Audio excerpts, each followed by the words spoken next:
All right, folks, up next, the Second Chance podcast with Jeff Robertson is going to be Aisha Makara. And Aisha's coming to us from France. She grew up in Russia, has traveled all over the world in her journey. She's got really cool stories. She's got a cool book that's out. She grew up, she was an orphan. And you'll hear me talk about that briefly to where she has that unique. I know folks that didn't have mom. I know folks that didn't have dad. I know folks that was raised by others, but she just does, she was raised an orphan and she doesn't know her family. And I think that's definitely something that is hard to overcome. But once you can overcome it, it absolutely becomes a superpower. So let me know what you think. Like, share, comment. Man, you guys have been amazing. Shoot me those messages and then just give me the feedback. Let me know things I can do to improve. Can't thank you enough. Let me know what you think about this one. Look forward to hearing from you. All right, folks, welcome back on today's episode of Second Chat Podcast. We have a truly inspiring guest, Aisha Makara. Aisha's journey is a powerful testament to resilience and the choice to pursue joy against all odds. After surviving a suicidal accident and losing all of her personal documents and possession, Aisha decided to embrace life fully and turn her story into a message of hope. She's the author of Joyful Living Guidebook, available on Amazon, where she shares her principles for achieving a life of fulfillment and happiness. Aisha believes that when we choose to believe in ourselves, we unlock the ability to achieve anything. Today, she's here to talk about her experiences, her journey to joy, and how she's helping others find their own paths to happiness. Let's dive in. This conversation with Aisha. Mr. How are you? Hi, I'm doing well. Thank you for having me here, Jeff. And it's life is a journey, that's for sure. Yeah, awesome. I was getting to know you, and I was just reading, and you left me some notes as well. And you mentioned a suicidal accident as a pivotal moment in your life. Can you share what led up to that point and what shifted in your mindset afterward to choose life and joy? Well, I was a teenager, and what happened is like I went through different challenges in my teenager time. Many of my friends was I'm an orphan, so many of my friends started to take drugs, and doing some not good things, stealing things, we were doing. I mean, I was not in a good company, and and the same time, I wanted to feel belonging. I wanted to feel kind of like cool or belong or something like that. And I remember one day I just felt like not belonging anymore, and I didn't have any kind of like feeling of connection, and I feeling like why I'm here, why I'm I it's many things that happened, like in my head probably, and I mean in life as well. But the things is mostly like in the head.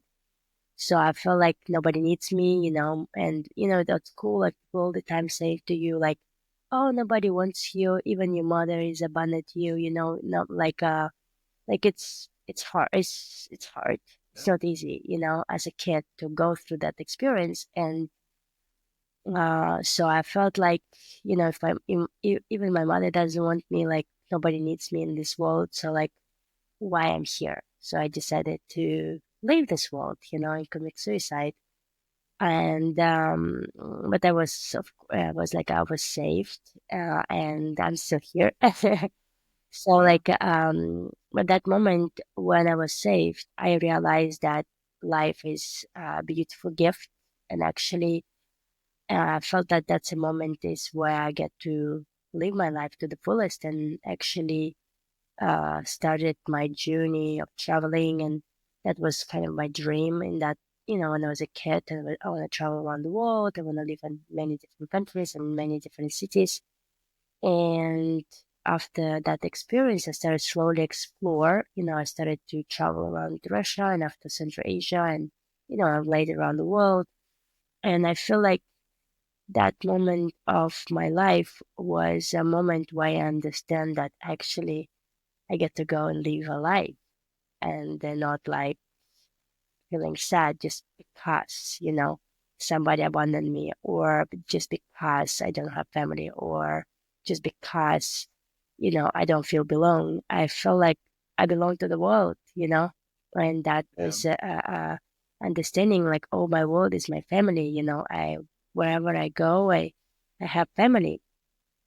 And that was, the understanding of that experience.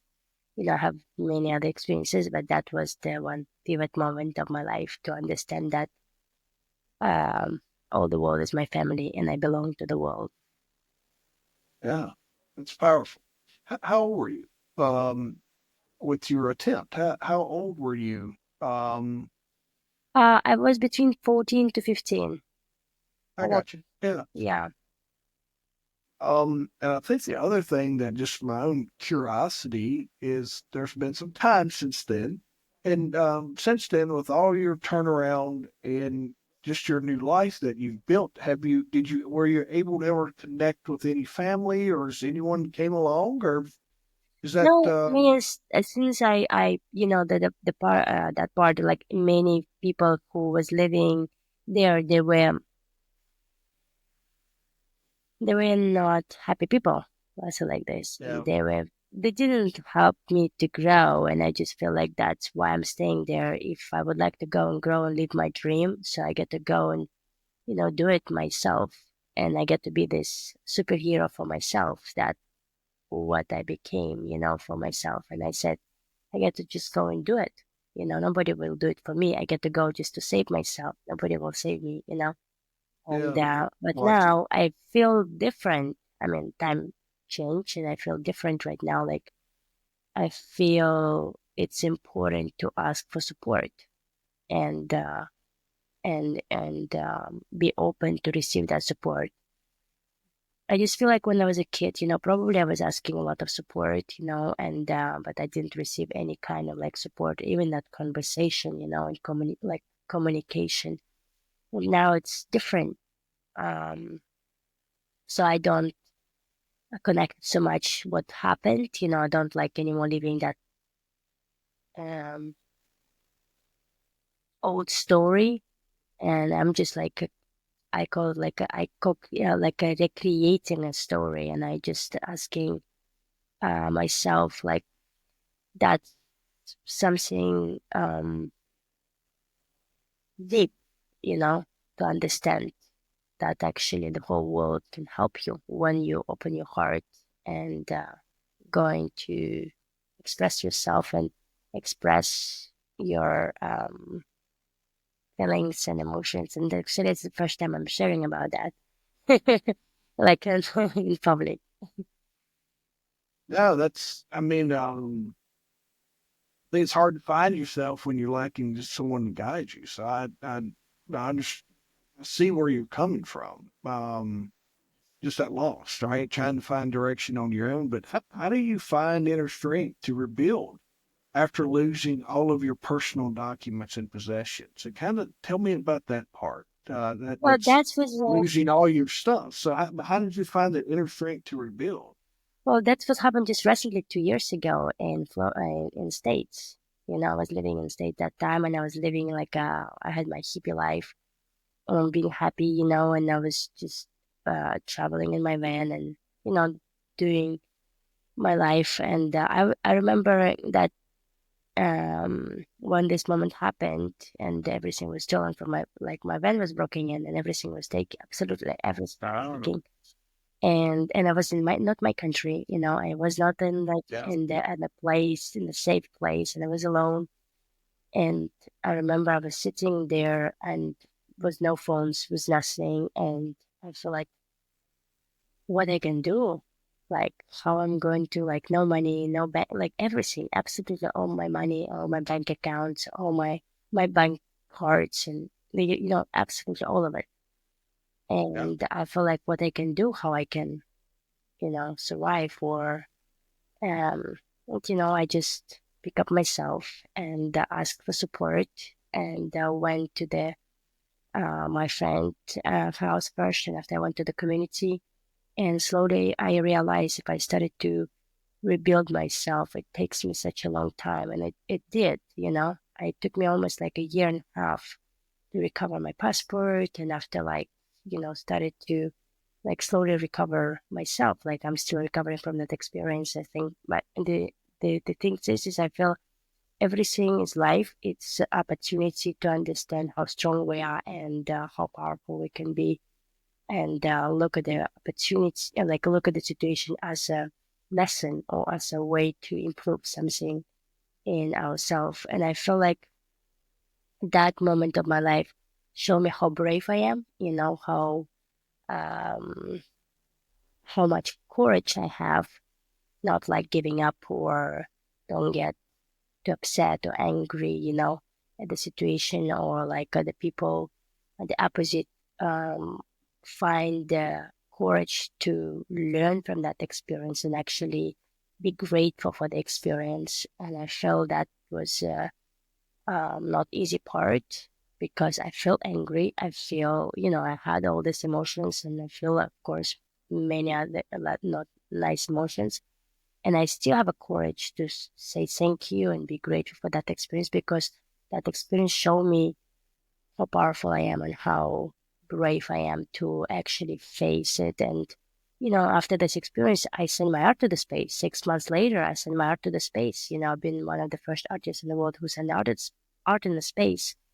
And I'm just feeling, each experience is just opportunity for us to actually show us who we really are, you know, and show that Yeah. nothing can stop us to achieve our dreams. And that was one of the things. Nothing stopped me to achieve my dreams.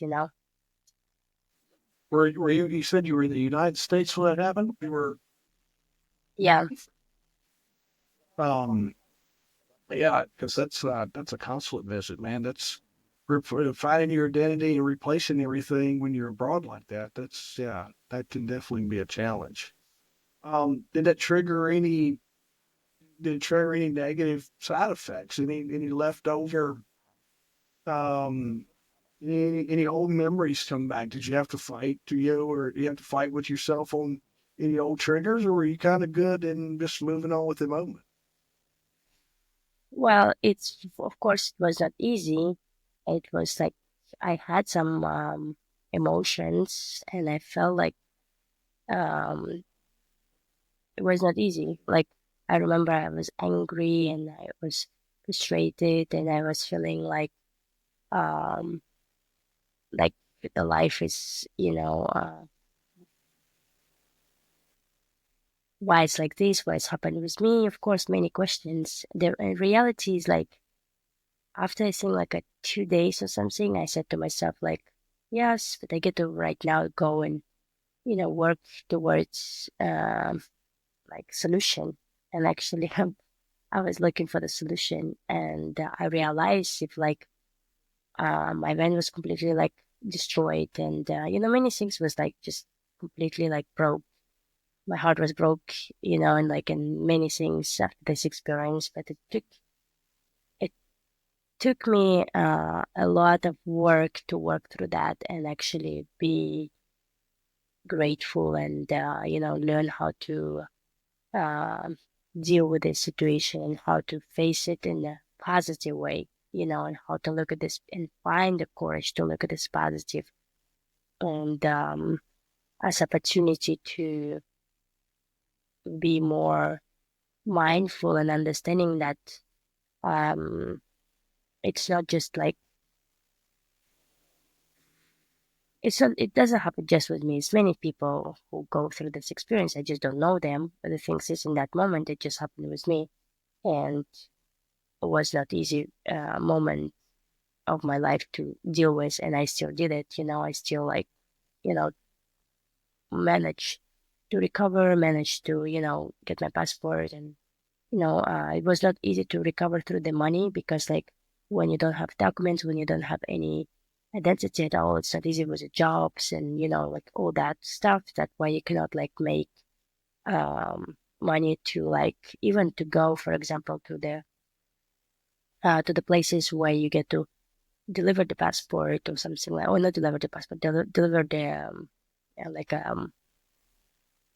like for the top line for the passport, because like since I'm like Russian citizenship, it was like not easy to to get the whole process because of this like situation with the war, and like, and I get to go to New York, and I couldn't because I've been in Florida, and after like um I get to manage it through there, like um sending letters, sending envelopes, and it was back and forward because I made a lot of it's everything is like you get to write. It's not like in America, like everything is just like online. In Russia, it's like you get to do um everything by hand, and that's Right. old school, very like 100 years back. So eventually it took me like a year and a half, like about over the year actually, to go to New York and have money to do that. Like we Wow. started to Yeah. work on that because they just give up on me. That was the also like very like hurting part of like Russian embassy. They just give up on me. They just stopped to respond to me, and they just stopped like um I mean, like kind of like I cannot get there, but they don't even want to help you, when you're calling them and when you're doing your best to communicate with them, they're just like, oh, you get to just come over here and fix your situation, And I'm like, how I can come over there if I don't have money? I don't have like opportunity to go. I don't have opportunity to fly. And, and how I can do that? It's like very long distance, you know what I mean? Um, but that's what you're dealing with, with the country that doesn't care about you as a human being. It doesn't care about like in many like ways. It's just was a terrible experience, and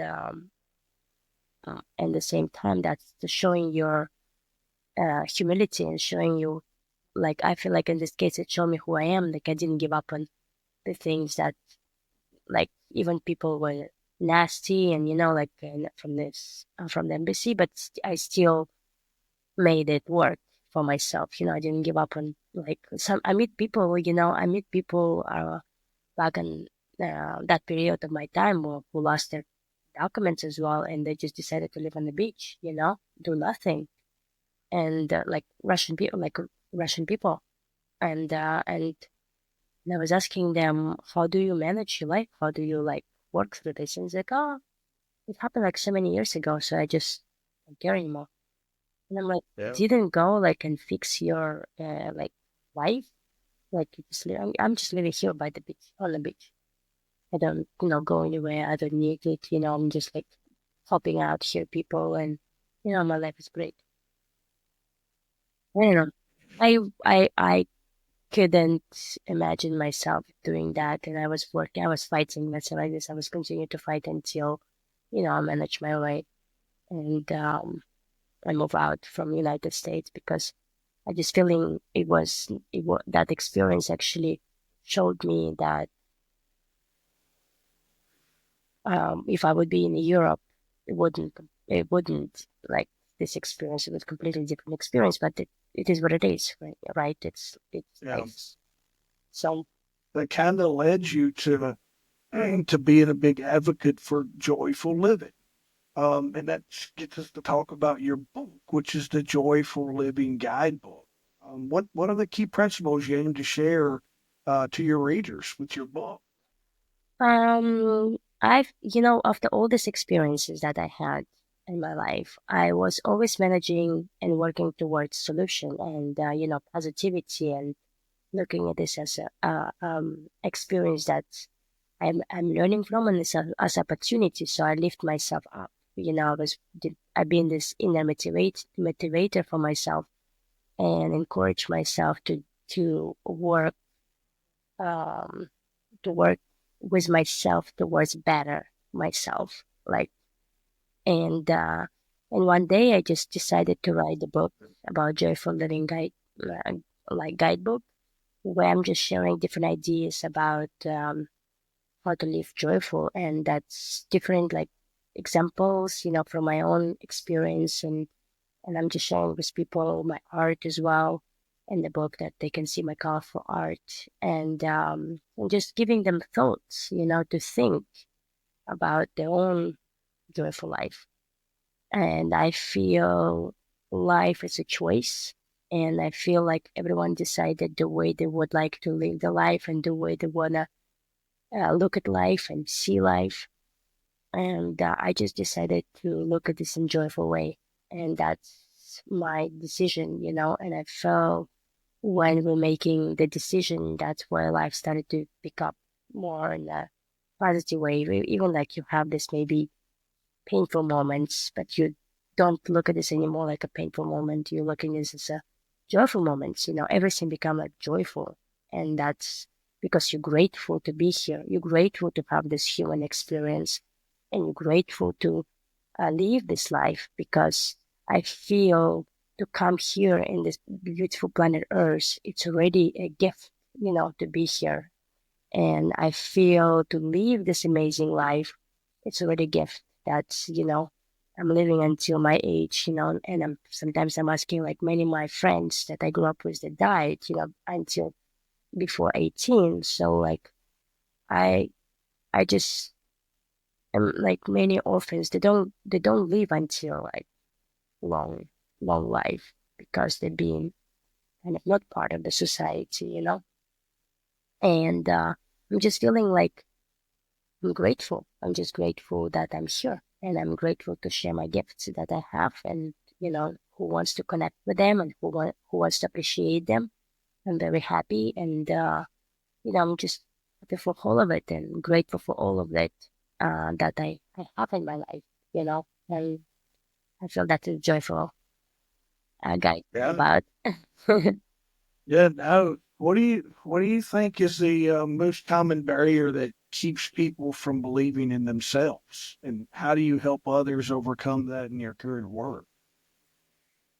I feel like people just get being busy, and they just being busy to please other people or like not even like please other people. It's just about like having these ideas or chasing something every time not happy what they have.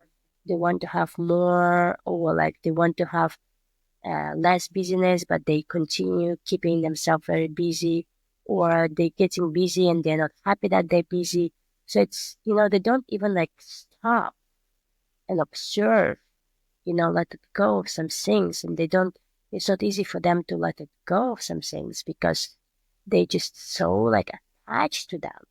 And I'm feeling like life is a flow and you're attached to that because you want to be attached. Of course, if your father or your mother, it's a different things, even though your mother and father, like my mother wanted me, it's like everything is a choice, you know, it's not like a burden.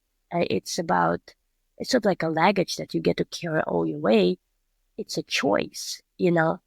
And I feel you get to deal with the choice that you make and if you decided to be a mother or not, or if you decided to give the birth to the baby and you decided to just leave it go, it's a choice, right? Everything in life is a choice. So I believe that people just scared to make a choice in their life, and that's why they don't, live the life to the fullest, and this is why they don't believe in themselves that they can actually make that choice and have that life that they desire any time and any point of their life. They don't need to, um, you know, study 10 years. But of course, if they're like a goal is have a PhD or doctor degree, it's a different topic. But I'm just feeling like in life, you don't need any degrees. You can just be you, and that's already enough.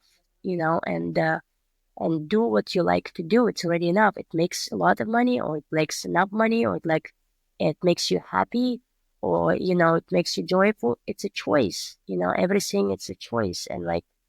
And again, I'm feeling people get to believe in themselves because it's also a choice to believe or don't believe, right? Everything in life is a choice. Until we're here, we'll always have a choice. Yeah, absolutely. Um, as we're wrapping up here, just looking back on your journey, what would you say is the biggest lesson you've learned about happiness and fulfillment? And how do you keep applying that in every day? I think it's meditation for me and gratitude, like journaling. It was like journaling all my life. I'm journaling all my life. I have a diary all my life, and I do gratitude journaling where I'm grateful for the thing that I have, for the grateful every morning and grateful in the evening. And I do meditation, and I love to have meditation whenever I have a moment, and I feel that keep my life more calm. And, I feel that helps me to be more mindful of my decision that I make and give a chance to myself. I love to like give myself, I call like I give myself chance and about anything, what I'm curious about. And because I have so many dreams to live, and I understand that some dreams is going to be true, some of them is just going to be dreams because I don't have capacity, like just time to accomplish them or make them. And I get to accept that as well because I get to enjoy life that I have, continue, and I feel that meditation and my journaling and gratitude helps me a lot to like appreciate every day of my life and actually see what I have and, enjoy what I have as well. I think it's really good advice, and I think that living in gratitude, your journaling, and your meditation helps us all find perspective. I wanted to tell you, we got to know each other briefly, and I'm following you. I'm going to learn more. I think our conversation tonight is the first of many that you and I'll have. And so I watch your journey and everything that you're doing, and um, because here's what I'll tell you, I have a lot of friends that grew up without mom or grew up without dad. And I have very few in my life that didn't know either, and they grew up in what we would call an orphanage, and I think that's unique, and it gives you this whole new superpower that, and a lot of folks don't get to experience, and to hear your passion and your direction and everything that you do now after this enlightening moment of when you almost left the work, and it's really cool to just get to know you and hear a little bit about your story. And I'm excited to learn more. So I just can't thank you enough for spending some time with us tonight. Thank you very much for having me. And you always can find my book on Amazon, Joyful Living Guidebook. Joyful Yeah, Living so Book. that's what I was going. Yeah, I'm going to put that. I'll bookmark that for you. Make sure everybody gets to see that. And then, how can folks connect with you? How would you like everyone to connect with you? You can go to my website, Aisha.today, and it's AISHA dot today. And we'll go to my other website called joyfullivings.com, where you can find also about me, about my book, and about, you know, my online program and about my mentorship program as well. Um, yeah, and always you can connect me on Instagram as well. It's all my Yeah. website. Yeah, everything is on my website, my personal website. I issued that today. And what is your Instagram name that you go by? I go by Big Boss Baby seven Big seven Boss seven. Baby. Well, thank you so much for being with us. I'm going to share all that information for you, and I look forward to getting to know you. And the next time you and I can catch up for a great conversation. So Thank thank you. you. Bye for now.